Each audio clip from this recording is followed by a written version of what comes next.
Hello friends, how are you? કેમ છો? મજામાં બધા? તો લાસ્ટ ટાઈમ આપણે શું જોયું હતું? તો કે દ્રાવ્યતા. દ્રાવ્યતાના આપણે ત્રણ પ્રકારે દ્રાવ્યતા જોવાની હતી. ક્યાં ક્યાં ત્રણ પ્રકારે દ્રાવ્યતા જોવાની હતી? તો કે ઘન દ્રાવ્યની પ્રવાહી દ્રાવકમાં દ્રાવ્યતા, પછી ઘન દ્રાવ્યની ઘન દ્રાવકમાં દ્રાવ્યતા અને વાયુમય દ્રાવ્યની પ્રવાહી દ્રાવકમાં દ્રાવ્યતા. તો એમાંની આપણે પેલી બે ભણી ગયા. કઈ કઈ બે ભણ્યા? તો કે ઘન દ્રાવ્યની પ્રવાહી દ્રાવકમાં દ્રાવ્યતા અને બીજી કઈ ભણ્યા? તો કે ઘન દ્રાવ્યની ઘન દ્રાવકમાં દ્રાવ્યતા. તો આજે આપણે ભણવાનું છે વાયુમય દ્રાવ્યની પ્રવાહી દ્રાવકમાં દ્રાવ્યતા. શું આજે આપણે ભણવાનું છે? તો કે વાયુમય દ્રાવ્યની પ્રવાહી દ્રાવકમાં દ્રાવ્યતા.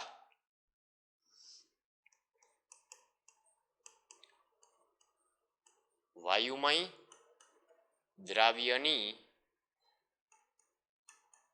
પ્રવાહી દ્રાવકમાં દ્રાવ્યતા.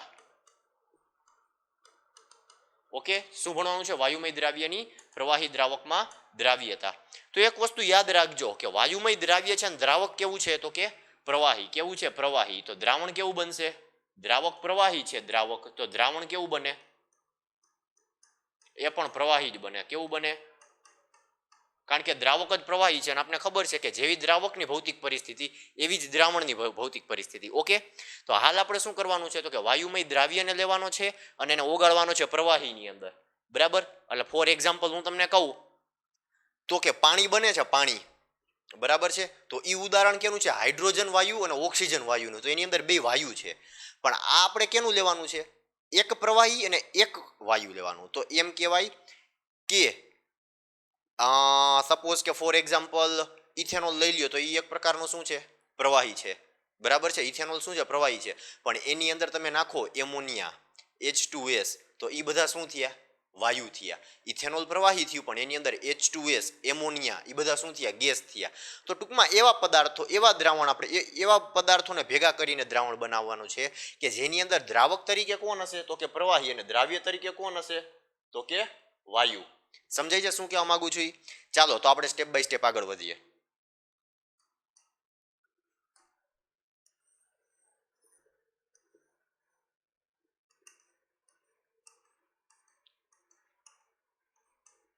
માનો કે આ શું છે? દ્રાવ્ય છે. સોરી, શું છે? આ દ્રાવક છે. શું છે? દ્રાવક. બરાબર છે. આ દ્રાવકની અંદર આપણે ઉપરથી શું નાખી છે? દ્રાવ્ય નાખી છે. બરાબર છે. દ્રાવક તરીકે કોણ છે? તો કે પ્રવાહી છે. શું કોણ છે? પ્રવાહી છે. અને દ્રાવ્ય તરીકે શું છે? તો કે વાયુ છે. બરાબર છે. આ દ્રાવ્ય,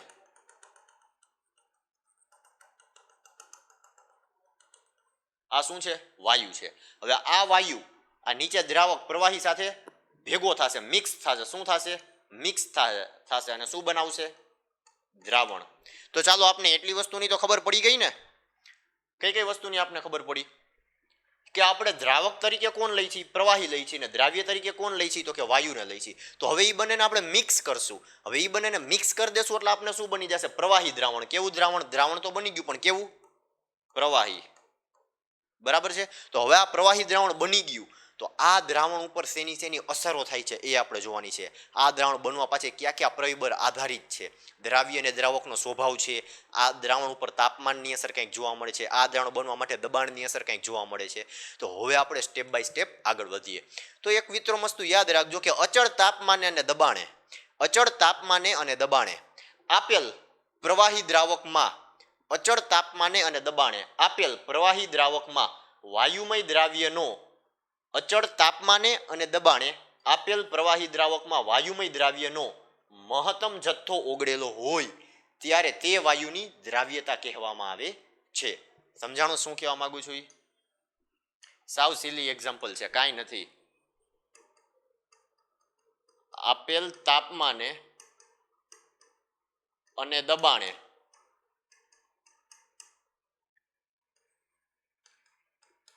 એકમ કદના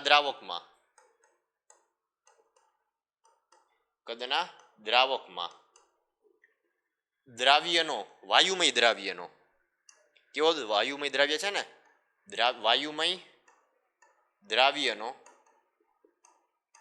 મહત્તમ જથ્થો ઓગળેલ છે મહત્તમ જથ્થો ઓગળેલ છે ત્યારે તે વાયુની તે સાંદ્રતાને શું કહેવાય? દ્રાવ્યતા કહેવાય છે. બરાબર છે? સમજાણું શું કહેવા માંગુ છું?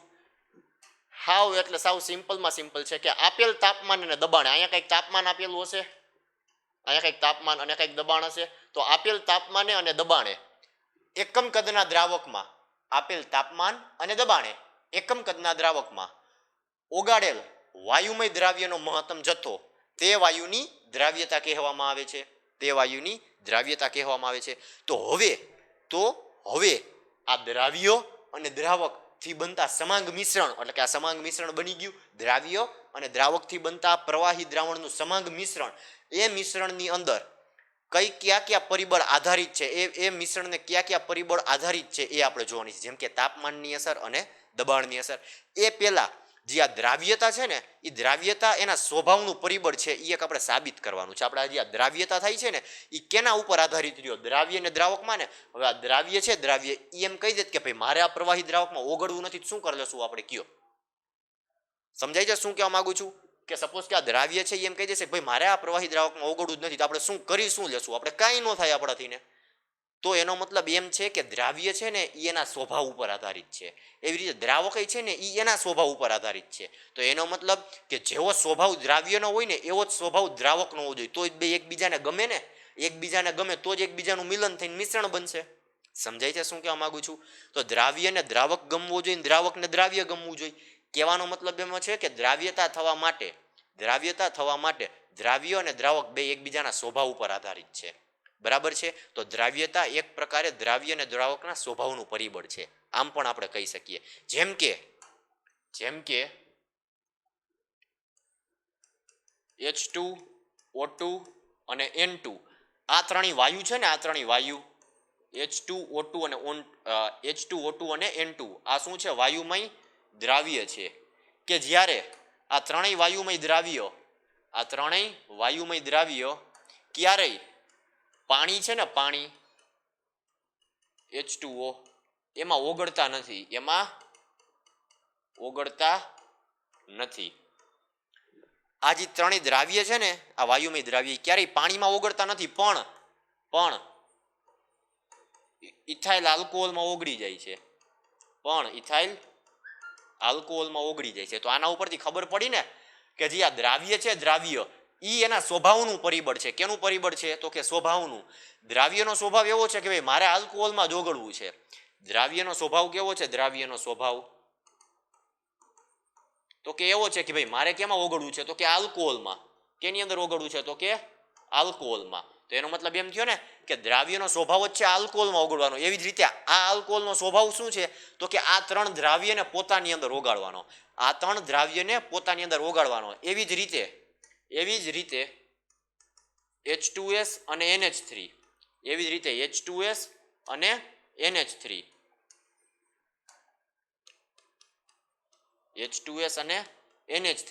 કે જે પાણીમાં દ્રાવ્ય છે પણ ઇથાઇલ આલ્કોહોલમાં દ્રાવ્ય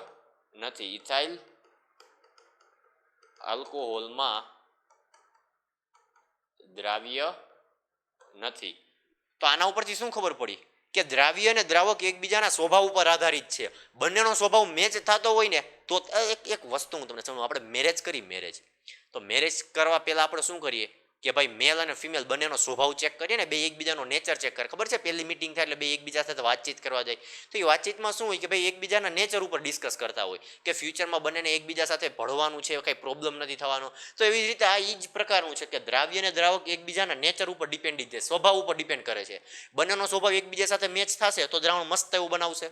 ખબર પડી? તો દ્રાવ્યતા માટે એક અગત્યનું પરિબળ કહું ને તો કે દ્રાવ્ય અને દ્રાવકનો સ્વભાવ. દ્રાવ્યતા માટે બહુ મસ્ત અગત્યનું પરિબળ તો કે શું? દ્રાવ્ય અને દ્રાવકનો સ્વભાવ.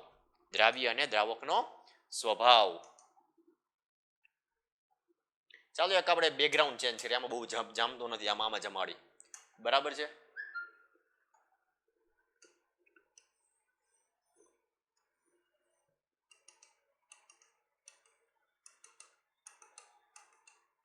ચાલો આ શું છે મિત્રો?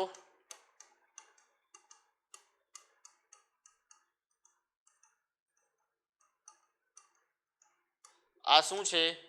શું છે અત્યારે શું ભણી છીએ આપણે? તો કઈ વાયુમય દ્રાવ્ય પ્લસ પ્રવાહી દ્રાવક ઇઝ ઇક્વલ ટુ પ્રવાહી દ્રાવણ છે. શું છે આ? પ્રવાહી દ્રાવણ છે.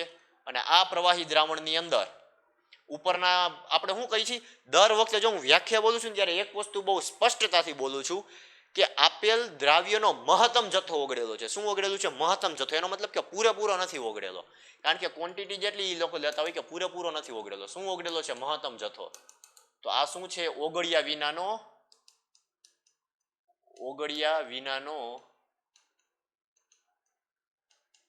દ્રાવ્ય. ઓગળ્યા વિનાનો દ્રાવ્ય. બરાબર છે? શું છે? તો કે ઓગળ્યા વિનાનો દ્રાવ્ય. હવે એક વસ્તુ ધ્યાનથી સાંભળજો.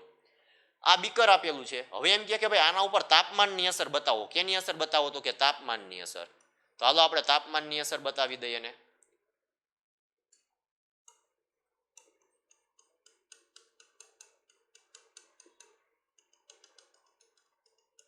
હાલો ભાઈ આ બીકરને હું ગરમ કરું છું, બીકરને ગરમ. તો હવે શું થશે? બીકરને ગરમ કરીશ એટલે આ દ્રાવણ છે, આ દ્રાવણ એની અંદર ઓલો વાયુમય દ્રાવ્ય હશે, વાયુમય દ્રાવ્ય કે જે દ્રાવણમાં ઓગળેલો હશે. આ દેખાય છે વાયુમય દ્રાવ્ય લીલા કલરનો કે જે દ્રાવણમાં ઓલરેડી ઓગળેલો છે. હવે ગરમી આપશો ને, ગરમી આપણે આને શું આપશું? આપણે થોડુંક ગરમ કરશું ને એટલે શું થશે કે ભાઈ જે આ વાયુમય દ્રાવ્ય છે, કોણ છે? જે આ વાયુમય દ્રાવ્ય છે, વાયુમય દ્રાવ્ય ઈ પ્રવાહીમાંથી છૂટો પડવા માંડશે. શું થશે? પ્રવાહીમાંથી છૂટો પડશે, કારણ કે ગરમ કરશો. ગરમ.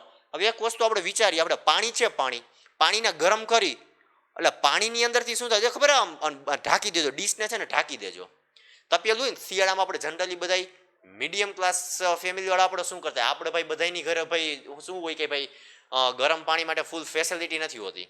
બરાબર છે? આપણે તો ગેસ ઉપર પાણી ગરમ જ કરવા પડે છે. બરાબર છે? કોઈને સોલાર જેવી ફેસિલિટી નથી હોતી કે બધાને ઘરે સોલાર ન હોય. તો આપણે જનરલી શું કરતા હોય તો કે ગેસની અંદર તપેલું મૂકી, તપેલાની અંદર પાણી નાખીને આ ઉપરથી થાળી ઢાંકી દે અથવા ડીશ ઢાંકી દે, નીચેથી ગેસ ચાલુ કરી. એટલે થોડા સમય પછી શું થશે કે જે ઉપર જે આપણે ઢાંકેલી થાળી છે ને એમાં પરપોટા જમા થઈ જશે. શું થઈ જશે? પરપોટા. તો એ પરપોટા કેના છે? કે જે પાણીની અંદર ઓક્સિજન ગેસ દ્રાવ્ય થયેલો છે અને હાઇડ્રોજન ગેસ, એમાંથી કોઈ પણ એક ગેસ નહીં, પરપોટા છે. કહેવાનો મતલબ એટલો છે કે કોઈ પણ પ્રવાહીની અંદર જ્યારે વાયુ દ્રાવ્ય થયેલો હોય, કોઈ પણ પ્રવાહીમાં જ્યારે વાયુ દ્રાવ્ય થયેલો હોય ત્યારે તમે એને ગરમ કરો ને એટલે એ વાયુ પ્રવાહીમાંથી પાછો ઉડી જશે. એ વાયુ છે એ પ્રવાહીમાંથી પાછો ઉડી જશે. તો આને આપણે ગરમ કરશું ને તો જે આ પ્રવાહી રહ્યો ને ઉપર ઉડવા માંડશે. જો આ ઉપર છે ને ઉડવા માંડશે. અને આપણે બંધ પાત્ર લીધું હોય ને, બંધ પાત્ર, તો એ અહીંયા જમા થવા માંડશે. પરપોટા સ્વરૂપે અહીંયા જમા થવા માંડશે. એટલે આનાથી આપણે શીખ શું મળી? આમાંથી આપણે ખબર શું મળી આપણે? કે તાપમાનના વધારા સાથે દ્રાવ્યતા ઘટે છે. જેમ તમે તાપમાન વધારો એમ શું થાય છે? દ્રાવ્યતા ઘટે છે. કારણ કે તાપમાન વધારો તો પ્રક્રિયા છે, તાપમાન વધારવાથી પ્રક્રિયા એ ઉષ્મા ક્ષેપક થઈ જશે. ઉષ્મા ક્ષેપક. અને ઉષ્મા ક્ષેપક થશે એટલે પ્રક્રિયા છે એ પ્રક્રિયા પ્રતિમાર્ગી દિશામાં આગળ વધશે. ક્યાં આગળ વધશે? તો કે પ્રતિમાર્ગી દિશામાં.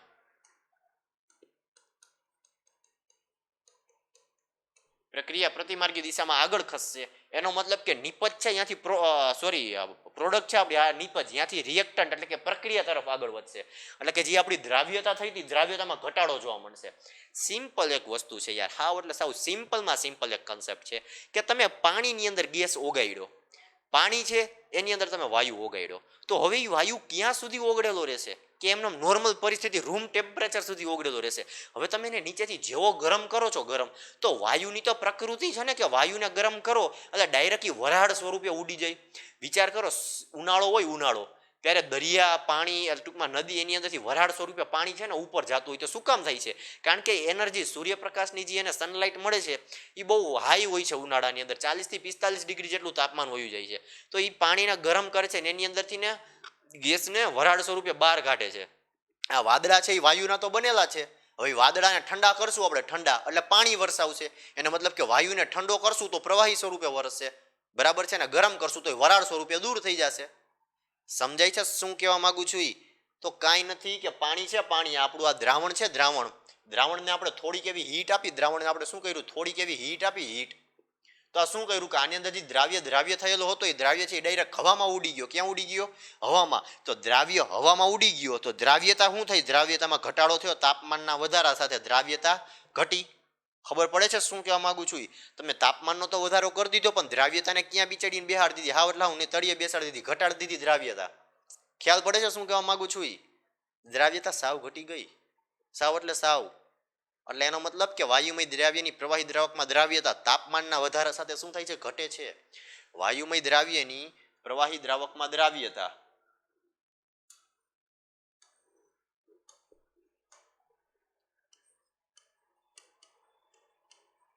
વાયુમય દ્રાવ્યની પ્રવાહી દ્રાવકમાં દ્રાવ્યતા તાપમાનોના વધારાથી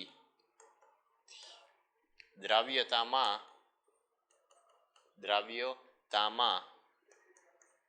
ઘટાડો જોવા મળે છે. એનો મતલબ કે તાપમાન વધારશો તો ઓબ્વિયસલી દ્રાવ્યતા ઘટશે, પ્રક્રિયા ઉષ્માક્ષેપક થઈ જશે ને પ્રક્રિયા પ્રતિમાર્ગી દિશામાં ખસશે, બરાબર છે. તો આ થઈ આપણી તાપમાનની અસર. તો હવે આપણે જોવાની છે દબાણની અસર. કેની અસર જોવાની છે આપણે? દબાણની અસર. તો દબાણની અસર જોઈએ તેની પહેલા એક આપણે સાદો એવો પ્રયોગ કરી લઈએ.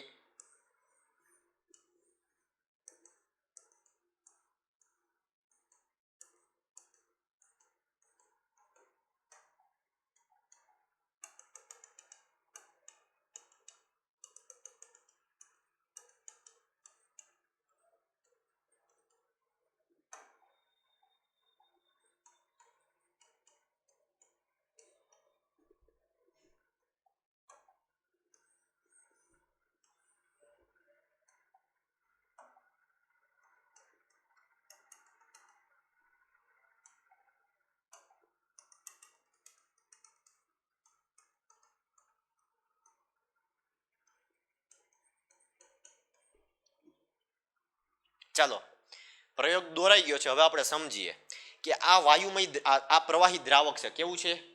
પ્રવાહી દ્રાવક. અને વાયુમય દ્રાવ્ય છે. તો આ પ્રવાહી દ્રાવકમાં જ્યારે વાયુમય દ્રાવ્ય ઓગળે છે ત્યારે આપણે દ્રાવણ કેવું બને છે?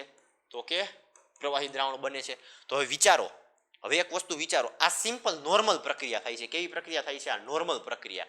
તો એ આપણે દ્રાવ્યતા તો દેખાય જ છે. દ્રાવ્યતા તો આપણી નજર સામે છે કે દ્રાવ્યતા નોર્મલ તાપમાને અને દબાણે દ્રાવ્યતા થાય છે. હવે તમે ઉપરથી પ્રેશર આપો, પ્રેશર, કારણ કે અહીંયા હજી અમુક વાયુ હોય છે ને, હજી અમુક અહીંયા વાયુ રહી ગયેલો હશે.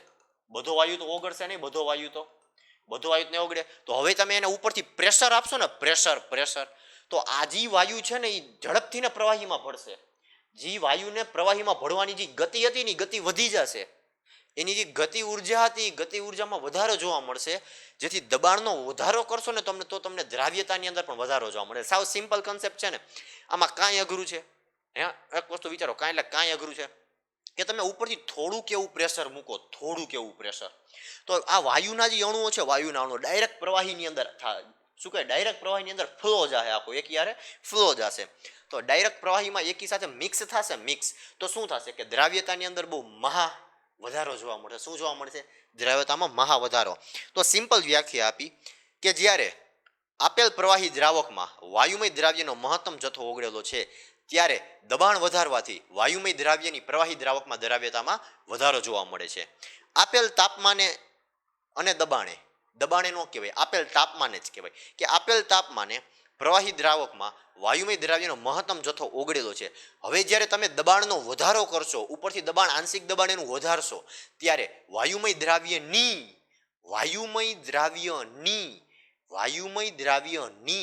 પ્રવાહી દ્રાવકમાં દ્રાવ્ય થવાની પ્રક્રિયા માં વધારો જોવા મળશે. શું કામે? કારણ કે તમે જેવું દબાણ વધારશો એવું જ વાયુમય દ્રાવ્ય છે એ એકી હારે સ્પીડની અંદર પ્રવાહી દ્રાવકમાં ઓગળવાની પ્રક્રિયા ચાલુ કરી દેશે અને પ્રક્રિયા પૂર્વમાર્ગી દિશામાં આગળ વધશે, જેનાથી દબાણ વધારવાથી વાયુમય દ્રાવ્યની પ્રવાહી દ્રાવકમાં દ્રાવ્યતામાં વધારો જોવા મળે છે. શું થઈ ગયું? દબાણ વધારવાથી વાયુમય દ્રાવ્યની પ્રવાહી દ્રાવકમાં દ્રાવ્યતામાં વધારો જોવા મળે છે. એનો મતલબ કે દબાણ વધારો તો શું થાય? દ્રાવ્યતા પણ વધે. અહીંયા લગી ખબર પડી ગઈ? તો હવે એક વસ્તુ હું તમને કહેવા માંગુ છું કે જ્યારે નોર્મલ ટેમ્પરેચર અને નોર્મલ પ્રેશર છે, એટલે કે નિયત તાપમાન ને નિયત દબાણ છે, બરાબર છે, ત્યારે પ્રવાહી દ્રાવણ બનશે ત્યારે અમુક દ્રાવ્ય ઓગળીઓ બાકી રહી જશે, એટલે કે સંતૃપ્ત દ્રાવણ બનશે અને સંતુલન સ્થિતિએ સંતૃપ્ત દ્રાવણમાં સંતુલન સ્થિતિએ ઓગળ્યા વિનાનો દ્રાવ્ય પદાર્થ અને નીચે બનેલું દ્રાવણ વચ્ચે સંતુલન સ્થપાયેલું રહેશે. હજી કહું છું, ધ્યાનથી સાંભળજો હું શું બોલ્યો, કે આ દ્રાવણ સંતૃપ્ત દ્રાવણ હતું, સંતૃપ્ત દ્રાવણ બની જશે કારણ કે સંતૃપ્ત દ્રાવણની અંદર સંતુલન સ્થિતિએ ઓગળ્યા વિનાનો દ્રાવ્ય પદાર્થ અને નીચે બનેલું દ્રાવણ એ વચ્ચે સંતુલન સ્થપાયેલું હશે. તો આપણે સંતૃપ્ત દ્રાવણ જ દોરી લઈએ. પછી આપણે દબાણની એક એક્સ્ટ્રા અસર જોઈ. સંતૃપ્ત દ્રાવણ દોરીને આપણે દબાણની અસર જોવાની છે. આ દ્રાવણ છે, બરાબર છે, આ શું છે? આપણું પ્રવાહી દ્રાવણ, બરાબર છે, આ પ્રવાહી દ્રાવણ છે અને આ ઓગળ્યા વિનાનો શું છે? આ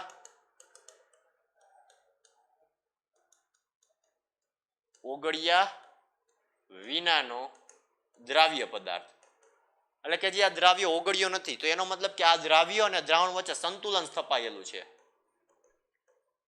એ દ્રાવ્ય અને દ્રાવણ વચ્ચે સંતુલન સ્થપાયેલું છે. તો આ સંતુલન સ્થિતિએ હવે જો દ્રાવણની અંદર એક્સ્ટ્રા પ્રેશર આપવામાં આવે, આ જ્યારે સંતુલન સ્થિતિ ક્યારે છે? આ સંતુલન સ્થિતિ ક્યારે છે ખબર છે? આ સંતુલન સ્થિતિ કે T1 તાપમાન અને P1 દબાણે.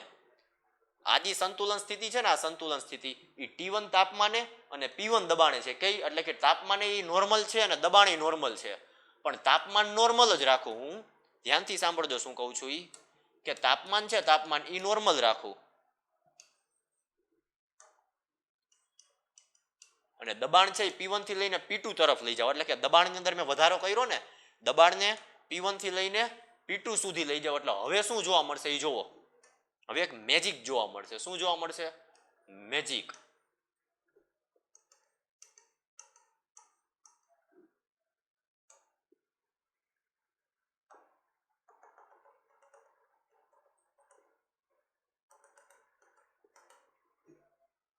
હવે જ્યારે તાપમાન T1 અને દબાણ P1 થી P2 તરફ લઈ જાવ ત્યારે છે ને આ જે વાયુમય દ્રાવ્ય છે ને એ એકીહારે સ્પીડમાં પ્રવાહી દ્રાવક સાથે અથડાશે, એટલે કે દ્રાવ્યતામાં વધારો કરશે ને.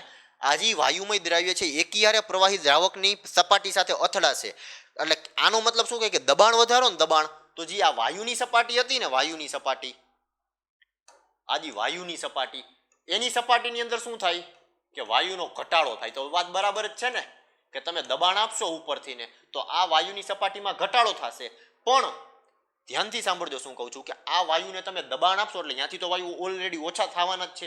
તો અહીંથી ઓછા થાય તો વાયુનો ઘટાડો થાય, વાયુની સપાટીનો ઘટાડો, વાયુની સપાટીનો ઘટાડો થાય. અને આ જે પ્રવાહી દ્રાવણ છે અને આ જે પ્રવાહી દ્રાવણ છે એની અંદર પ્રવાહી દ્રાવણની સપાટીમાં કોઈ પણ એક જગ્યાએ વાયુની સપાટીનો વધારો થાય.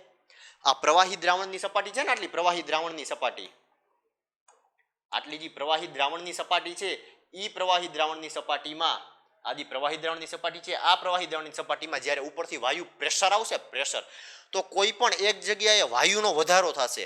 તો કહેવાનો મતલબ એમ કે પ્રવાહી દ્રાવણની એકમ કદની સપાટીમાં વાયુનો વધારો થશે. શું થશે? વાયુનો વધારો થશે. અને આ વધારા સાથે વાયુના અણુ પ્રવાહીના અણુ સાથે એકી સાથે અથડાશે અને દ્રાવ્યતાની અંદર જે હતી ને એ દ્રાવ્યતામાં પણ વધારો થશે.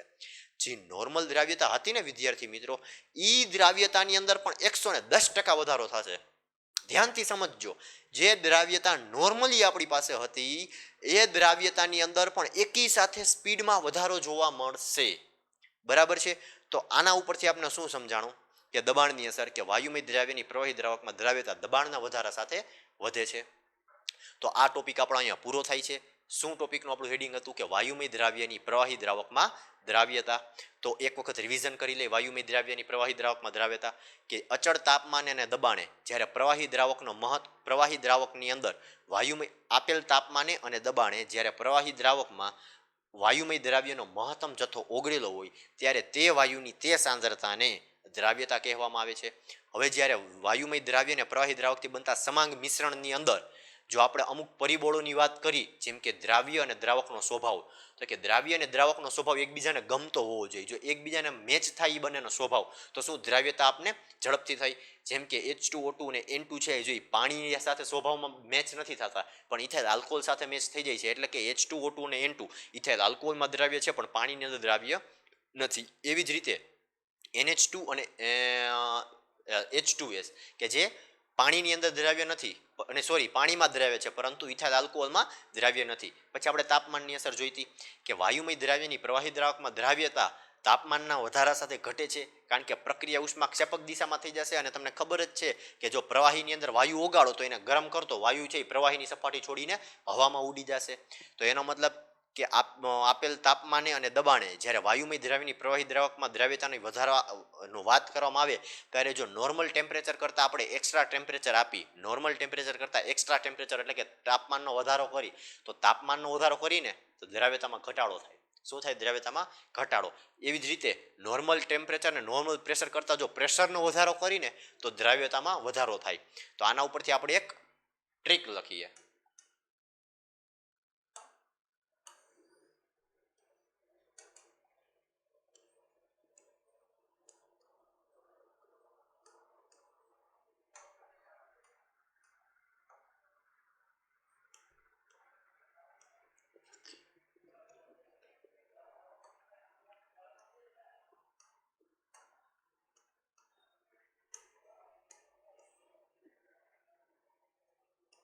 ચાલો, દ્રાવ્યતાનો વધારો કરો છો, તાપમાનના વધારા સાથે દ્રાવ્યતાનો વધારો થશે અને તાપમાનના ઘટાડા સાથે દ્રાવ્યતાનો વધારો થશે. સમજાય છે શું કહું છું?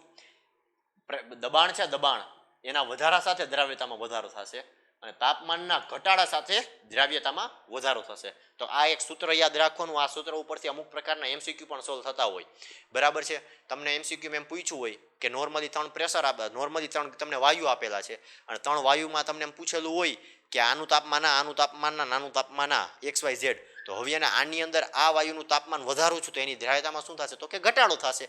દબાણ વધારું છું તો દ્રાવ્યતામાં વધારો થશે. કહેવાનો મતલબ એટલો છે કે તાપમાનના વધારા સાથે દ્રાવ્યતામાં ઓલવેઝ ઘટાડો થાય છે, જ્યારે દબાણના વધારા સાથે દ્રાવ્યતામાં ઓલવેઝ વધારો થાય છે. ઓલવેઝ. ઓકે, તો અહીંયા સુધી સમજાણું. તો બસ દ્રાવ્યતા છે ને આ ચેપ્ટર માટે ખૂબ જ અગત્યની છે. એમાં પહેલી દ્રાવ્યતા આપણે જોઈતી ઘન દ્રાવ્યની પ્રવાહી દ્રાવકમાં દ્રાવ્યતા, બીજી દ્રાવ્યતા જોઈતી ઘન દ્રાવ્યની ઘન દ્રાવકમાં દ્રાવ્યતા, અને ત્રીજી દ્રાવ્યતા જોઈ વાયુમય દ્રાવ્યની પ્રવાહી દ્રાવકમાં દ્રાવ્યતા. તો મિત્રો આ 3 દ્રાવ્યતા સરખી રીતે સમજજો, વાંચજો. ન સમજાય તો કમેન્ટ્સ કરજો અને સમજાય તો વધારે ને વધારે વિદ્યાર્થીઓ સુધી શેર કરજો. બરાબર છે. જો ન સમજાય તો કમેન્ટ્સ કરજો તો હું તમને એનું બેસ્ટ સોલ્યુશન હું તમને તમારી સુધી પહોંચાડી દઈશ. બરાબર છે. આપણે થંબલાઈનમાં આપણો વોટ્સઅપ નંબર પણ તમને મળી જ ગયેલા છે. યુટ્યુબ ચેનલ ઉપર પણ તમે કમેન્ટ્સ કરી શકો છો. કોઈ પણ જગ્યાએ તમે કમેન્ટ્સ કરી શકો છો. તમારા નંબર યુટ્યુબ કમેન્ટ્સની અંદર નાખી શકો છો તો હું તમને ડાયરેક્ટ વોટ્સઅપની અંદર પણ તમારું સોલ્યુશન આપી દેવા માગું છું. ઓકે, તમારા જ માટે અમે છીએ. તો જોજો, કમેન્ટ્સ કરજો, લાઇક કરજો અને શેર કરજો. નેક્સ્ટ લેક્ચરમાં આપણે હેનરીના નિયમની શરૂઆત કરશું. Okay, thank you.